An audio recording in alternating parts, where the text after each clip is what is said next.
Some of you may remember when we went to the San Vitale shipyard in Ravenna to visit Rosetti Superyachts. At the time, they were building their very first custom superyacht, a 38-meter steel and aluminium explorer vessel. Well, that yacht has been delivered. She's called Emotion, and she's making her international debut at the 2021 Cannes Boat Show. And we're going to pick up the story from where we left off last time.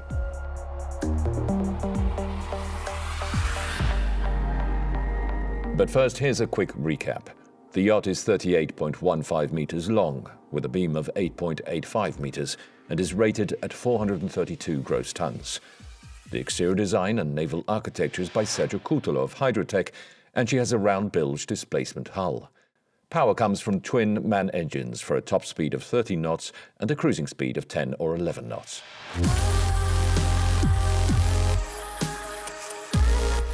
Rosetti Superyachts may be a new brand, but it can draw on almost 100 years of shipbuilding experience as part of the Rosetti Marino Group, a key Italian player in the construction of offshore platforms and supply vessels. Reliability was very high on the list of priorities for the owners, and they chose to build with the shipyard precisely because that commercial experience is ideally suited to building a rugged vessel designed to travel for long distances in possibly adverse conditions. La Rosetti Superyacht può trarre vantaggio da questa esperienza del gruppo Rosetti Marino in tantissimi modi. Il primo sono le facilities. Abbiamo un cantiere molto grande qui nel porto di Ravenna con 10.000 metri quadrati di capannone, abbiamo 100.000 metri quadrati di area dove poter realizzare quindi questo tipo di imbarcazioni. Dopodiché il supporto è quello del know-how dell'azienda di fare project management. Le tempistiche anche nel mondo dell'offshore sono fondamentali, quindi come gestire un progetto di realizzazione lo sappiamo molto bene. Ultimo, direi anche gli aspetti di qualità. Noi questa grande qualità la vogliamo portare anche nel mondo delle superyacht e nei nostri superyacht.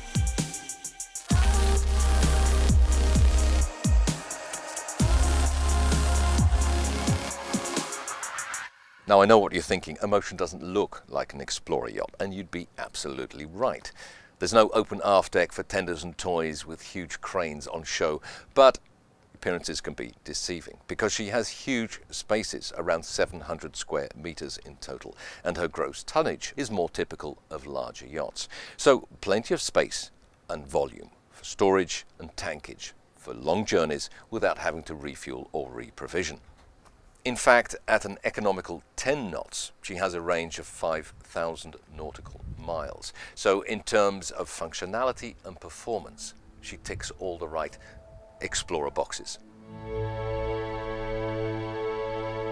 Stepping inside, the main salon was just an empty shell when we went aboard during construction at the shipyard, and I must say that the interior renderings I saw then don't do justice to the final result. Finally, we get to see the finished product. Finally, right. You might remember the yard last time we saw each other was just an empty shell. That's right, yeah. And now you can see the final thing, our first baby. So with the conversation area here, Yep. then we have a cabinet on port side and this huge wine cellar at starboard side. I remember you talking about the wine cellar with the mirrored ceiling, so it looks like it's on 2 floors. And this is between the 2 ventilation shafts for the engine room, yeah? Correct. Okay. Great Fantastic. memory. Up to 150 bottles. I haven't counted them yet, but maybe they're a little bit more. Maybe it's more than Yeah, 150. yeah. Then we have this dining area here with sliding door at both sides to get ventilation, fresh air. Sea breeze, yep. And the staircase with the piece of art. Moving forward, they had owner's cabin with the fixed balcony at starboard side, while here on port side we have the galley.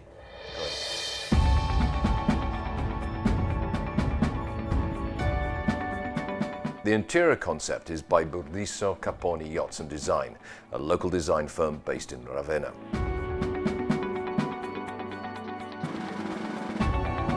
Il progetto nasce dalla stretta collaborazione con gli armatori. Fin dall'inizio hanno espresso chiaramente le loro esigenze. sia funzionali che estetiche, avevano le idee molto chiare anche dal punto di vista dello stile e del design.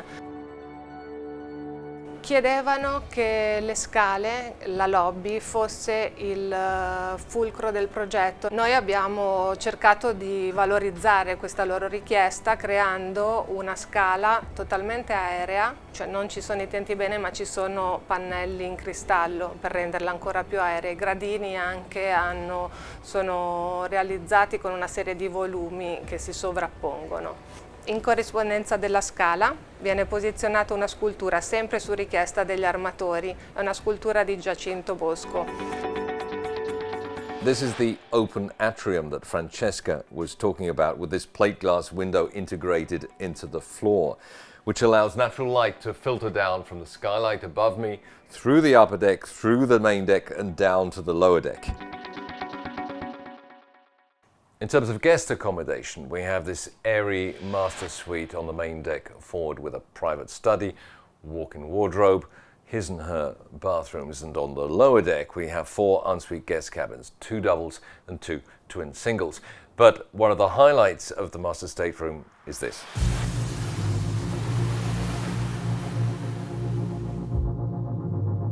The Sky Lounge on the upper deck is basically a chill-out zone, with these lounging sofas, a huge flat-screen TV, this games table, and opposite a bar unit cum pantry. The tender is stowed on the open aft deck and has its own custom-designed crane. And on the foredeck there's an open-air dinette and a big sun pad that can be shaded by an awning. There is a small beach club in the transom, but the main open-air social areas are either on the foredeck or up here on the sun deck, where we have a hot tub forward, this huge bar unit with barbecue, dining facilities for a full complement of guests, of course, and the owners chose to have some workout gear up here as well. Literally a gym with a view. The nerve centre of a super yacht, if you like, is the wheelhouse, and as you'd expect from a shipyard accustomed to building working vessels, it's a good size and the layout is super functional, with both a ship's office and the captain's cabin within easy reach of the bridge.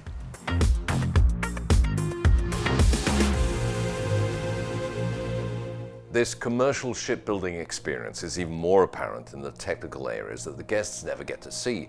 So in the bow section, we have a dedicated laundry and a bosun store. There's extra cold and dry storage in the crew quarters on the lower deck. The engine room is laid out so that all the main machinery is easily accessible for maintenance. And there's an inspection tunnel on the under lower deck for accessing the stabilizer compartments and fuel tanks.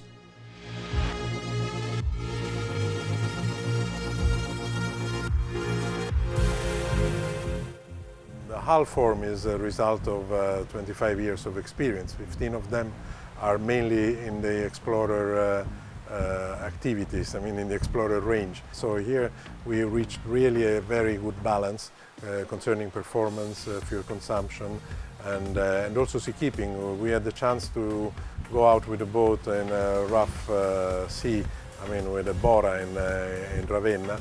And in the Adriatic Sea you can also find some tough conditions, and the boat was performing very well with the owner on board and classification society, everything.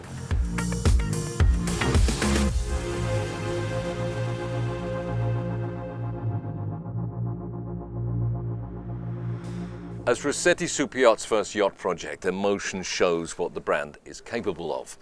And it's not just a question of the rugged construction or attention to technical details. It's the way they manage the whole industrial process, and that's definitely something that comes from the parent company, Rossetti Marino.